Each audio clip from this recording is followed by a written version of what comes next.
$1 million income that is so rewarding. It's the person you became to get that $1 million. You know, it's I haven't met a millionaire in the company that's not nice, or that's a jerk, or that's stuck up, or that's arrogant. I mean, all of them are humbled because they went through tough times to get there. Okay, they've all went through their cocky stages before they got $1 million, got knocked down, and now back up. I mean, it's all of it. Okay, they've all been humbled. They've all, at one time or another, been brought to their knees to pray, and they have all improved their marriages and became better parents, brothers, sisters, family. It's just life, you know. And I love it when someone gets that. I mean, 4 months and he's already changing as a person. Me, it took 2 years to realize that I had to change my everything to become successful here. And you'll learn that because my mom always said, if you have a messed up home life, you can't have a great business life. And that's true, okay, you know, so, you know, I'm amazed because I usually see transformations of people in all areas of life after becoming full-time for a while, after being in the business 2 years or so, which is fine. Timing is everything, right? But he doesn't even know how much of an advantage he has to realize that things need to change for things to change so quick in his career. So already did 1-5-500 this month. Give it up for Mike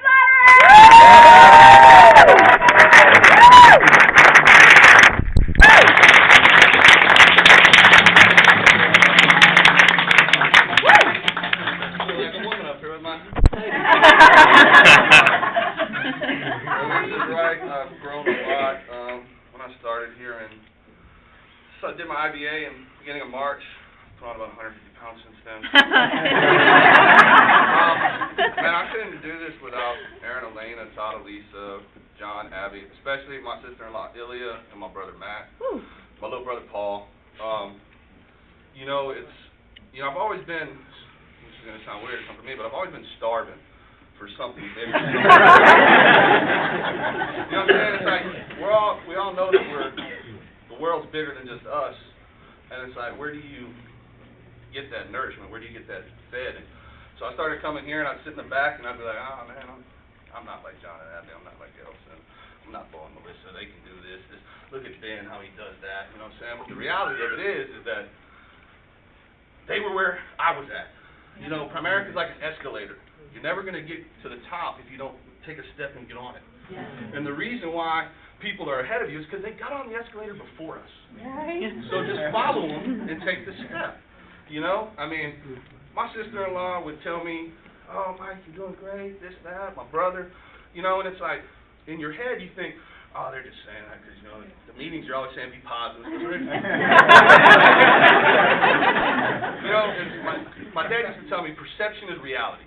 So whatever you perceive is your reality. So whatever you perceive, it goes both ways. Whatever you perceive about somebody else, what you perceive about yourself. So in order to change your reality, you have to change your perception of yourself and the world around you. So until you do that, you're just going to be sitting in these chairs and being full of doubt and being like, oh, I can't do this, I can't. Well, you know, if you can't, you can't. But until you decide that you can, and once you make that decision, it's just like, wow. You know, once I took the Jordans off and went and got me some little $40 semi-dress shoes, you know, I was like, oh, no one's going to want to talk to me. You know, I got tattoos, or I'm this, or I'm that. You know, it's like, man, it doesn't matter what you are, who you are, where you come from. It just matters where you're going, where you want to go. And, you know, if you want to get to where Todd and Lisa are, Chris Coop and these people are, well, then do it. You know, just do it. Ain't that something?